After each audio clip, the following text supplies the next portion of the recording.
Narito ang iyong pang-araw-araw na horoscope para sa Leo para sa araw ng March 13, 2026. Sa pagbukas ng araw na ito ng March 13, ang iyong likas na ningning ay lalong magiging maliwanag habang nararamdaman mo ang daloy ng enerhiya na nag-uudyok sa iyo na tumayo ng may dangal sa harap ng maraming tao. Ang mga planeta ay nagbibigay sa iyo ng isang pambihirang pagkakataon upang muling pag-isipan ang iyong mga pansariling ambisyon, habang ang iyong isipan ay punong-puno ng mga makabagong paraan kung paano mo higit na mapapaganda ang iyong imahe sa mata ng publiko. Huwag kang matakot na ipakita ang iyong tunay na galing dahil ang bawat kilos mo ngayong maghapon ay nagtataglay ng kislap ng isang leader na handang gumabay at magbigay ng inspirasyon sa mga taong nakapaligid sa iyo patungo sa tagumpay. Pagdating sa iyong karera at mga tungkulin sa trabaho, ang petsang ito ay naghahandog ng isang napakahalagang sandali kung saan ang iyong husay sa pamamahala at ang iyong mabusising paraan ng pagpapatupad ng mga plano ay lubos na mapapansin ng iyong mga superior. Mapapansin nila ang iyong kakaibang dedikasyon sa bawat detalye ng iyong proyekto, kaya asahan ang isang positibong balita tungkol sa isang pagkakataon na mamuno sa isang mahalagang pagtitipon o gawain na magpapakita ng iyong tunay na otoridad. Huwag kang mag-alinlangan na gamitin ang iyong talino sa pagbuo ng mga estratehiya na magpapaangat sa inyong grupo dahil ang iyong presensya ay sadyang kailangan upang mapanatili ang sigla at ang maayos na daloy ng produktibidad sa inyong opisina. Sa usaping pananalapi, ang araw na ito ay humihingi ng isang matalinong pagsusuri sa iyong mga nagawang budget upang masiguro na ang bawat bahagi ng iyong kita ay nailalagak sa mga bagay na magbibigay sa iyo ng seguridad at dangal. Maaaring mailumitaw na oportunidad para sa isang investment na may kinalaman sa sining, libangan, o mga proyektong naglalayong magbigay ng kasiyahan sa marami, ngunit kailangan mong maging mabusisi sa bawat dokumento bago ka maglabas ng pondo. Ang pagiging masinop sa iyong mga gastusin para sa mga marangyang bagay na hindi naman kailangan sa ngayon at ang paglalaan ng sapat na halaga para sa iyong hinaharap ay magbibigay sa iyo ng ganap na kagaanan sa loob ng iyong puso at katiyakan. Ang aspeto ng pag-ibig at pakikipag-ugnayan para sa Leo ay nasa isang yugto ng napakalalim na alab at seryosong pagpapahalaga kung saan ang iyong puso ay naghahangad ng isang relasyon na puno ng kislap ng respeto at sapat na paghanga. Ang pagpapakita ng iyong pagmamahal sa pamamagitan ng pagbibigay ng magarbong ngunit makabuluhang atensyon sa iyong kapareha o ang pakikipag-usap ng mahinahon tungkol sa inyong mga pangarap ay lalong magpapatatag sa inyong ugnayan sa bawat sandali. Para sa mga naghahanap pa ng makakasama, ang iyong marangal at kagalang-galang na aura ay magsisilbing magnet para sa mga taong naghahangad ng isang partner na may matibay na paninindigan at marunong magpahalaga sa ganda ng isang tapat na pagsasama. Ang iyong kalusugan ay dapat maging isa sa iyong mga pangunahing prioridad sa pamamagitan ng pagbibigay ng sapat na atensyon sa iyong puso, likod, at sa iyong pangkalahatang antas ng stamina na maaaring makaramdam ng pagod dahil sa iyong matinding pagtutok sa mga gawain. Ang iyong katawan ay humihiling ng sapat na pahinga at pagkain ng mga pagkaing nagpapalakas ng iyong sirkulasyon upang mapangalagaan ang iyong ningning habang tinatapos mo ang iyong mga mabusising obligasyon ng may sapat na katuwiran at lakas. Ang pagsasagawa ng mga ehersisyong nagpapalakas ng iyong postura gaya ng pag-uunat o ang simpleng paglabas sa ilalim ng araw upang kumuha ng bitamina ay makakatulong upang mailabas ang mga negatibong vibes at mapalitan ito ng sariwang inspirasyon. Sa iyong pakikipagkapwa-tao, ang iyong papel bilang isang matalinong tagapayo at mapagkakatiwalaang leader ay magiging sentro ng atensyon, lalo na sa mga taong nangangailangan ng iyong mabusising pananaw upang mahanap ang kanilang sariling ningning. May isang kaibigan o malapit na kasama na maaaring lumapit sa iyo upang humingi ng tulong tungkol sa kung paano magiging mas tiyak sa kanilang mga desisyon, at ang iyong mga salita ay magsisilbing gabay na magbibigay sa kanila ng bagong lakas. Maging mapagmasid sa bawat pakikipag-usap dahil ang bawat impormasyon na iyong ibabahagi ay nagtataglay ng kapangyarihan na makapagpabago ng pananaw ng iba nang may sapat na paggalang sa kanilang sariling kakayahan at kalayaan sa kilos. Ang iyong malikhaing isipan ay magkakaroon ng pambihirang kislap sa hapon, lalo na sa mga gawaing may kinalaman sa pagganap, sining ng pagdidisenyo, o anumang paraan ng pagpapahayag na nagpapakita ng iyong pagiging mabusisi sa sining ng paglikha ng magagandang alaala. Huwag mong limitahan ang iyong sarili sa mga karaniwang pamamaraan lamang, bagkus ay subukan ang mga makabagong estilo na magpapakita ng iyong galing habang pinapanatili ang kalidad at dangal ng iyong mga gawa para sa iyong sariling kaganapan.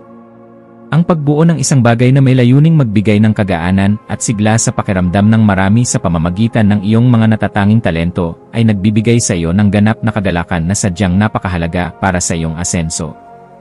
Para sa pamilya, asahan ang isang kaganapan sa loob ng tahanan na mangangailangan ng iyong pagiging mahinahon upang maging maayos ang takbo ng inyong samahan sa kabila ng mga posibleng maliliit na usapin tungkol sa inyong mga susunod na plano. Ang iyong presensya ay magbibigay ng kagaanan dahil kaya mong magpaliwanag sa paraang madaling intindihin at may sapat na pagkilala sa nararamdamang pangangailangan ng bawat miyembro ng iyong pamilya sa bawat oras ng inyong pagsasama. Maging mapagpatawad sa mga pagkukulang ng iyong mga mahal sa buhay at maging isang gabay na laging handang tumulong sa pag-aayos ng anumang aberya dahil ang matatag na pundasyon sa loob ng tahanan ang tunay mong sandigan sa bawat hamon. Ang iyong intuwisyon ay magsisilbing isang matalas na kumpas sa pagpapasya tungkol sa isang bagong oportunidad na may kinalaman sa iyong personal na paglago o sa pagpapaganda ng iyong sariling kasanayan sa pakikipag-ugnayan sa mga taong may malalim na karanasan. Kung may nararamdamang udyok na ayusin ang iyong mga kagamitan sa trabaho o bumili ng mga kagamitan na magdadala ng higit na karunungan sa iyong paligid, gawin ito ngayon dahil ang daloy ng enerhiya ay pabor sa mga gawain ito. Ang iyong panloob na boses ay malakas na nagpapaalala na handa ka na para sa isang mas mataas na antas ng kaganapan sa iyong pagkatao. Kaya pakinggan ito, at huwag hayaang ang mga alinlangan ay humadlang sa iyong asenso patungo sa tagumpay. Sa aspeto ng edukasyon at pagkuha ng karunungan, ang iyong isipan ay magiging kasing talas ng isang kidlat na handang unawain ang bawat komplikadong impormasyon upang mahanap ang pinakaugat ng katotohanan sa iyong mga pinag-aralan ngayong araw na ito. Gamitin ang panahong ito upang magbasa ng mga materyales na magpapalawak ng iyong pangunawa sa mga usaping may kinalaman sa sining, kasaysayan, o sa mga paraan ng wastong pamumuhay dahil ang mga ito ay sadyang makakatulong sa pagpapabuti ng iyong disposisyon. Ang bawat impormasyon na iyong matututunan ay magsisilbing hiya sa iyong isipan, kaya huwag kang titigil sa paghahanap ng liwanag hanggang sa marating mo ang ganap na kalinawan na iyong matagal nang hinahanap para sa iyong seguridad. Iwasan ang pagiging masyadong dominante sa iyong mga pananaw upang hindi ka makagawa ng pader na maglalayo sa iyo sa mga bagong pagkakataon na maaaring magpabilis sa iyong pag-unlad sa bawat sandali ng iyong pagkilos sa harap ng iba. Ang pagpapanatili ng isang balanse sa pagitan ng iyong matinding determinasyon at ng iyong pagiging mahinahon sa pakikinig sa opinyon ng iba ay isang kasanayan na dapat mong pagtuunan ng pansin ngayong araw upang mas lalo kang irespeto ng lahat. Ang pagpili sa kung ano ang nakakabuti sa iyong pangmatagalang mithiin nang hindi isinasakripisyo ang iyong mga prinsipyo ay magbibigay sa iyo ng mas mabilis na resulta at mas malalim na kagalakan sa bawat sandali ng iyong pakikipagsapalaran. Ang iyong espiritual na aspeto ay nangangailangan din ng pagkalinga sa pamamagitan ng paghahanap ng sandali ng katahimikan sa gitna ng iyong abalang schedule upang muling makakonekta sa iyong panloob na lakas na nagbibigay ng direksyon sa iyong buhay. Ang pagninilay-nilay tungkol sa iyong mga tunay na hangarin para sa isang makabuluhang pamumuhay na puno ng kislap ng katotohanan ay magbibigay sa iyo ng sagot kung bakit kailangan mong maging matatag at kung paano mo magagamit ang iyong talino para sa kabutihan. Ang pagpapasalamat sa bawat biyaya, maliit man o malaki, na iyong natatanggap ay magbubukas ng pinto para sa mas marami pang milagro. Kaya panatilihin ang iyong integridad at ang iyong pagiging marangal sa lahat ng pagkakataon na ibinibigay sa iyo sa maghapon. Maging mapagmasid sa mga dokumento, email, o mga mensaheng iyong matatanggap ngayong hapon, lalo na ang mga may kinalaman sa iyong mga personal na proyekto, kontrata sa trabaho, o mga legal na usapin na may kinalaman sa iyong mga ari-arian, at siguraduhin na naintindihan mo ang bawat detalye. Ang paghingi ng payo sa mga taong may sapat na karanasan sa iyong larangan o sa iyong mga mentor ay isang matalinong hakbang na dapat mong gawin upang maprotektahan ang iyong mga interes at ang iyong pinaghirapan sa loob ng mahabang panahon. Ang pag-iingat sa ganitong mga usapin ay magbibigay sa iyo ng kapanatagan na ang iyong mga hakbang ay nasa loob ng katuwiran at hindi ka malalagay sa alanganin dahil lamang sa kakulangan sa mabusising pagsusuri. Sa pagdating ng gabi, maglaan ng oras upang ayusin ang iyong kapaligiran at ang iyong isip sa pamamagitan ng paggawa ng mga bagay na nagpapakalma sa iyong sistema gaya ng pag-aayos ng iyong mga kagamitan sa pag-arte o sining. Ang kaayusan sa iyong kapaligiran ay direktang nakakaapekto sa iyong pakiramdam. Kaya ang pagliligpit ng iyong mga kagamitan at ang pag-aayos ng iyong kwarto ay makakatulong upang maalis ang mga tensyon sa iyong isipan na dulot ng sobrang pagpapakapagod sa maghapon.